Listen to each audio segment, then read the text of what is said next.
here in Canada you can school and work. Back in my home country, I don't think, well, 10 years ago nobody ever thought, oh, I'm going to university, let me get a part-time job. I never thought of that.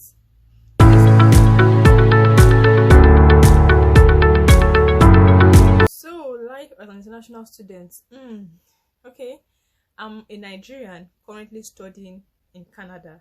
I go to Seneca, the Markham campus, Seneca Polytechnic, the Markham campus. And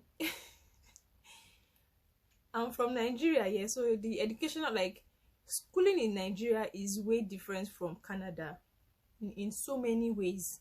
I mean, I graduated like about close to 10 years ago. Wow. I graduated close to 10 years, if not more than 10 years ago. So, I mean, going to school again is quite, it was quite challenging for me in the first place, because I mean, when last did I pick up a book to read? When last did I write an essay? When last did I do an exam?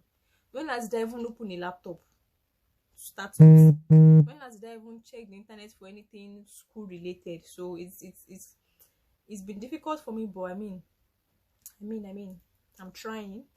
So yeah, so in Nigeria, the educational system, when I was in university, I don't know about now, one thing I noticed is in Nigeria we do more of individual studying. What I mean is your tests, your assignments, whatever it is mostly, I would say, on a scale of 1 to 100, individual assignments are like 90%, and like once in a while you get group work, like they pair you up with people and you guys do whatever it is. But in Canada it's not like that. Like most of my courses, this is my second semester, and in my last semester I had 6 courses. In my first semester, most of my courses were like 50, if not 50% group work, 50% individual. Like most of the time you are grouped with someone, you have to work in a team. But in Nigeria it's not like that. In Nigeria you go to school yourself, you learn yourself, you do your exam yourself, you do everything yourself, individual studying. But here in Canada it's mostly group work. That is one thing. Another thing is, okay, when I was studying, I don't know about now, but I studied in Bells University of Technology, Otta. I don't know about now, but when I was studying, most of our most of our tests were like paper based. Like you go to class, your exams were paper, like they give you paper, you answer objective essay, you write like with paper and biro. But here our tests are paperless. It was just last semester I just had one test that was like, was it even paper? It was not, okay, yeah, no, it wasn't even paper based, but it was like in class. So in Nigeria most of our tests like was like paper. Even your assignments, you write your assignments with your hand, yes, except your lecturer or whoever, your professor, decides that, oh, your assignments should be typed. Then in Canada our assignments are never submitted, like assignments are not submitted directly. Like there's this blackboard thing. I don't know about Nigeria, but in Canada, I don't know about Nigeria now, but then our assignments are submitted through hand, like hand and paper. But now in Canada you submit through blackboard. There's nothing, we don't have anything to do with paper. So whatever you do, you just like attach, you submit, like there's a platform, it's called Blackboard. Submit a soft copy, like nothing, we don't have anything to do with paper. Another thing is in Nigeria your assignment, whether you go to Google and like you copy and paste word for word, well, I'm speaking for 10 years ago. I don't know how it is now, but whether it is you go to Blackboard and copy word for word and you give the lecturer, I don't think anybody verifies it. Like the lecturer will not be like, oh, let me go on Google and see compare what this person writes with what is on Google. But here in Canada you cannot do that. You cannot just go to a website, copy and paste. One, because if it were that we were submitting on paper, you might get away with it, but here it goes through a system. So that system checks your report and like matches it with external sources. So if there's any similarity, you'll be flagged for plagiarism, and that is a serious, it's a criminal offense. You don't you don't just copy and paste your assignments. So that is it. Then what else? Life as an international student in Canada. In Canada, our classes are, I mean, since I started school, like, professors don't take attendance seriously. Like, you can have a student walk into class an hour after the class has started, and the professor will not even, well, based on my experience, the professor will not even bother telling you, oh, you are late, why are you late, why are you just coming? But in Nigeria, there's some lecturers that if you come to their class 1 minute after they enter the class, you're in trouble. You are in trouble. In Nigeria, most lecturers take attendance. Like, you write your name on paper, that the attendance thing is not serious. But in Nigeria, most of my lecturers, if you come to class late, if the lecturer has even entered the class, don't bother, like, don't even bother entering the class. Some lecturers are like that in Nigeria. But in Canada, whether you come to class or you come 1 minute before the class ends, that is not their problem. The professor just comes, lectures, interacts with the class, and goes. I'm making, okay, this video it was something that happened today that made me want to make this video.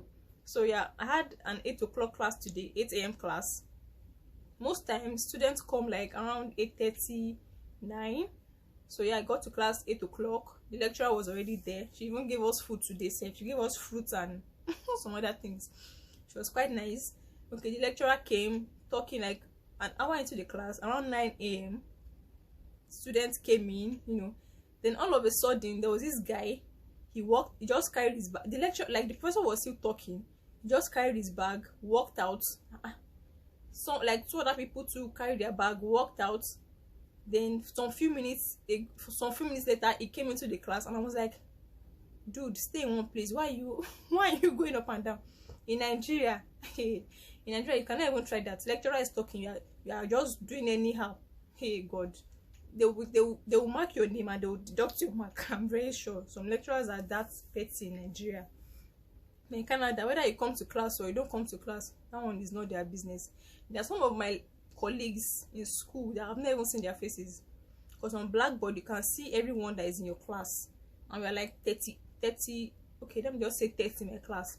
But today, like, since classes started, we're only like, I don't think we're even up to 22 that has been coming to class. Yes, their name is there, like, they are students, but they don't even show up in class at all. Back in uni, like 10 years ago, I don't think anyone from my sets, like, was married.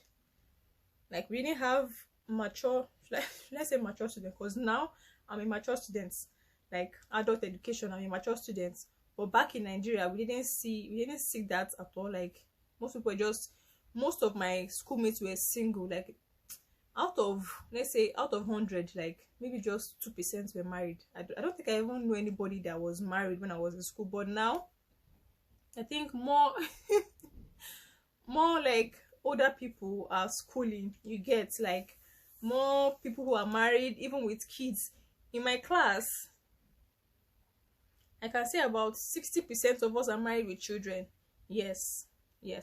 So 60% of us schooling, okay, maybe international students, but 60% of us are married with kids. But back in Nigeria, it wasn't common for, married people to school, and they were, but not like now. Well, so yeah, so I think schooling in Canada, it has its advantages and disadvantages. So I don't know, I can't say I prefer one to another to the other, but I think the fact that in Canada your final test is just 15%, that is really, I really like that, because it gets you engaged throughout the semester. In Nigeria, I don't even read. It's just when I have test I read, and final exam, that is where the main reading is. But here, just read small, do your assignments, do your test, and you're good to go. So, okay, should I say ranking system? In Nigeria, in my uni back then, we do like 2 tests, then maybe 2 assignments, then the major exam. Like your midterm, I don't know, no, it's not midterm. I can't even remember. This was like 10 years ago, but our exams carried like major marks. Like, most times our exams would be like 60-70% of the 100. Then maybe 30% would be like assignments or mid-semester test or something like that. But in Canada, it is not like that. I mean, last semester there was this course that had, out of 100, we had like, after every class you have an assignment that is worth 5%. So you can imagine, guys, like we did about 12 assignments that was worth 5%. So the more you do your assignments, the better for you. And in Canada, most of their final exams are just 15%. Thank you guys for watching. I hope this video was not too boring or too long. So please let me know in the comment section if you are a student, like if you are a student currently studying in Canada. Let me know what you prefer. If you prefer the educational system here, like their mode of teaching and their mode of delivering their lectures, if you prefer it to your home country. It's not compulsory you're a Nigerian studying in Canada. You can be a Ghanaian studying in Canada. You can be an Indian studying in Canada. So let me know which you prefer, if it's your home country or Canada. Thank you guys. Thanks for watching.